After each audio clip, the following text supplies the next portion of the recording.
All right, today we are finishing up the soap opera sequence, so pages 79 through 85. We're doing the second part, so we're doing days 3, 4, and 5.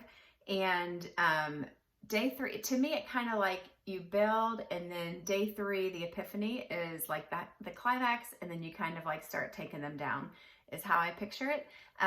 So if you have not already read Expert Secrets, he spends a fair amount of time in there talking about the epiphany, talking about the epiphany bridge script.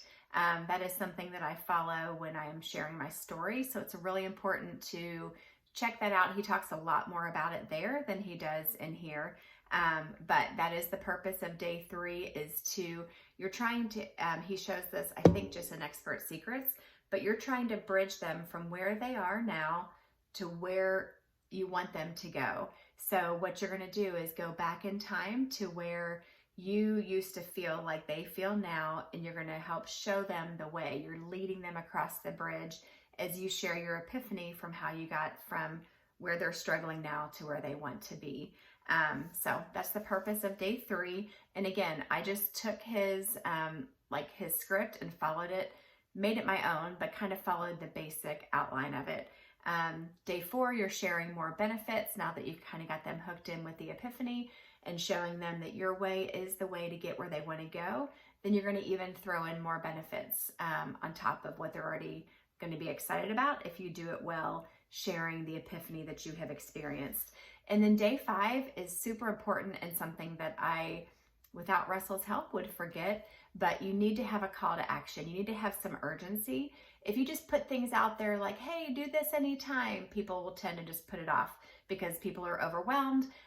They're only going to do what has to be done kind of in that moment. So you want to create a sense of urgency, but don't make it fake. So for us, we do a 21-day challenge that starts at the first of the month. So if you don't get in by the second day of the month, you cannot get in until the next month. So that is a real sense of urgency that we create with our market so that they have to get in during a certain time. And I kind of laughed at the end of this section when he talked about, having your emails be simple, a nice like white background, small, 1 or 2 or 3 lines in a row, make it easy to read and skim. Thinking back to my first emails, I mean, I had them, they were purple and lots of colors, multiple images for every email, tons of words. And I was so proud of it. And the first time that I shared it with one of my mentors, he was like, what is all of this? I don't know. I just, part of doing this is just putting yourself out there, making mistakes and floundering, and you're not going to be perfect. And I was far from perfect, but I just kept putting it out there and have gotten better as time has gone on. I've cleaned up my emails some. I still struggle with wanting to put too much in the emails. So I am on emails, of course.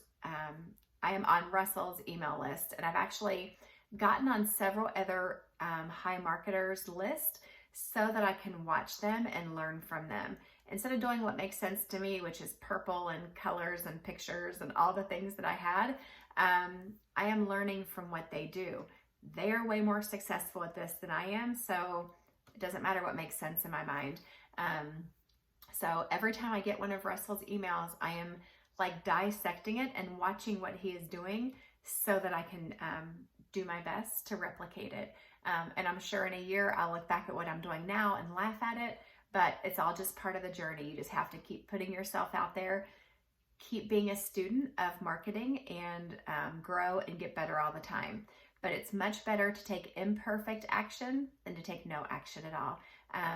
So you notice he leaves this chapter with a hook for the next day saying, okay, now we've done the soap opera sequence, next is the Seinfeld sequence. He kind of like leads you to, now that you've introduced yourself to people, like what comes next. So stay tuned tomorrow. Thanks. Bye.